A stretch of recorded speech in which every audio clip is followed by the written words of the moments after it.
ومن أحسن قولا ممن دعا إلى الله وعمل صالحا وقال إنني من المسلمين.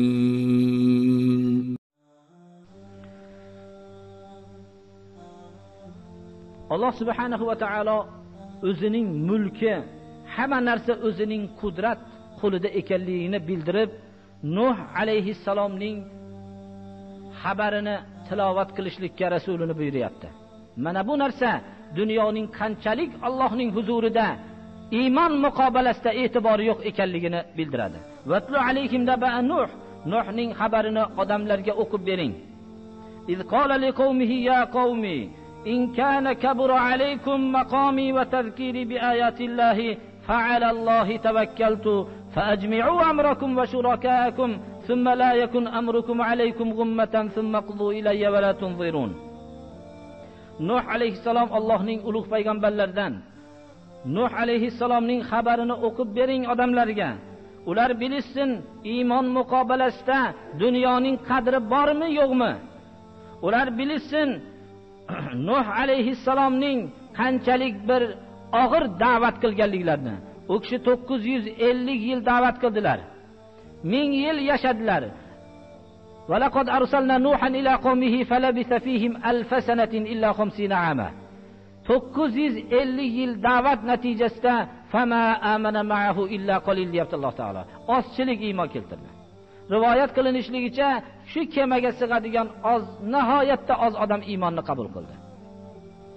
O kishi muloyimlik bilan xitob qildilar. Ya qavmi dedilar. Ey xalqim dedilar. 950 yil bu kishining sharlariga bo'xton qilib yashagan odamlarni ey hayvonlar demadilar. Ey inson shaklidagi hayvonlar demadilar. Ya qavmi dedilar. Ey xalqim dedilar. O'zlariga izofa qildilar. Ey xalqlar ham demadilar. Ey xalqim dedilar. İnson biror kun azor topsa bir odamdan uni inson deb atalmay qoladi. İnsonning g'azabi shu darajada keladi. Bu kishi ey xalqim dedilar. In kana kabura alaykum maqami, meni turishim sizlarga shunchalik og'ir kelgan bo'lsa, sizlarning ichingizlarda meni turishligim shunchalik og'ir bo'lib qolgan bo'lsa, va tazkiri bi ayatillah, Allohning oyatlarini sizlarga eslatishligim shunchalik og'ir bo'lgan bo'lsa, fa'alallohi tawakkaltu, Allohgagina tavakkul qildim. Fa'ajmi'u amrakum, hammanglar ittifoq qilinglar menga zarar yetkazishlikka. Va shurakaakum, ishongan butinglar hamma Allohdan boshqa shariklaringlarni hammasini chaqiringlar. Summa la yakun amrukum alaykum ghummah, keyin sizlarning o'zingizlarning ustinglardagi ishlar noma'lum bo'lib qolmasin. Menga nima qilmoqchi bo'lganinglarga ittifoq qilinglarda, jazm qilib har qanday og'ir jazoni tayin qilinglar. Iymon birodarlar bu. Nuh alayhissalomning iymoni. Summa qudu ilayya, shu ittifoq qilib, jazm qilib eng og'ir jazoni tayin qilgan ishlarni menga ijro qilinglar. Wala tunzirun, biror daqiqa ham bunga muhlat qo'ymasdan shuni ijro qilinglar. 3 kun qoldi, ben 11 hafta qoldi deb muhlat bermanglar. Shu vaqtda ijro qilinglar. Alloh subhanahu va taolo o'zining payg'ambarlariga shunchalik iymon bergan birodarlar. Jannat mana bunday iymon egalariniki va shunday iymonga ergashganlarniki birodarlar. İşi yurib turgan vaqtdagina Alloh rasulini tasdiq qilganlarniki emas. Biror bir zarar yetib qolsa, bu Alloh rasulining so'zini qo'yib qo'yadiganlarniki emas bu jannat. Mana bu Nuh alayhissalom shu ittifoq qildilar. Fa in tavallaytum, agar mendan bosh tortib ketsanglar, fama sa'altukum min ajr, sizlardan men bu qilgan da'vatimga, sizlarni haq yo'lga chaqirganimga biror xizmat haqqi sizlardan talab qilganim yo'qmi? Da'vat tarixi xizmat haqqi talab qilishlikdan pok bo'lgan birodarlar. Da'vat Allohning yo'liniga da'vat qilganlar biror bir xizmat haqqi talab qilgan emas. Dunyoda hamma kishi o'zining qilgan xizmatiga xizmat haqqi talab qiladi. Ammo payg'ambarlar va payg'ambarlarga ergashganlar, haqiqiy ergashganlar da'vatlariga bir zarracha xizmat haqqi talab qilishgan emaslar. In ajriya illa alalloh. Men sizlardan xizmat haqqi talab qilganim yo'q. Mening xizmat haqqim, lekin da'vatga xizmat haqqi bor. Buni sizlar bermaysizlar, Alloh beradi. Va umirtu an akuna minal muslimin. Musulmon bo'lgan Allohning hukmiga taslim bo'luvchilardan bo'lishlikka ma'mur bo'lganman men. Meni Alloh subhanahu va taolo o'zining hukmiga taslim bo'luvchilardan bo'lishlikka buyurgan. Men ma'murman bu narsaga.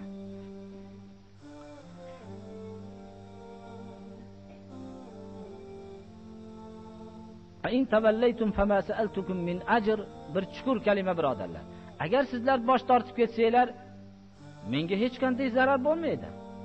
Sizlardan men xizmat haqqi talab qilganimda, sizlardan men hurmat talab qilganimda, sizlardan men martabalar talab qilganimda, sizlardan boshqa bir dunyoviy g'arazlar talab qilganimda, sizlar bosh tortib ketsanglar menga zarar bo'lardi.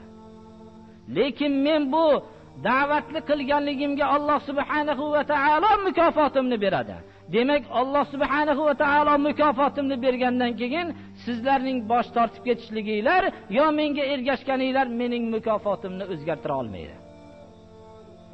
Ana hur qalb, ana yakka Allohning o'ziga qul bo'lgan qalb birodarlar. Mana bu podshohlik haqiqiy. Mana bunday Allohning qulini haqiqiy podshoh deyishadi.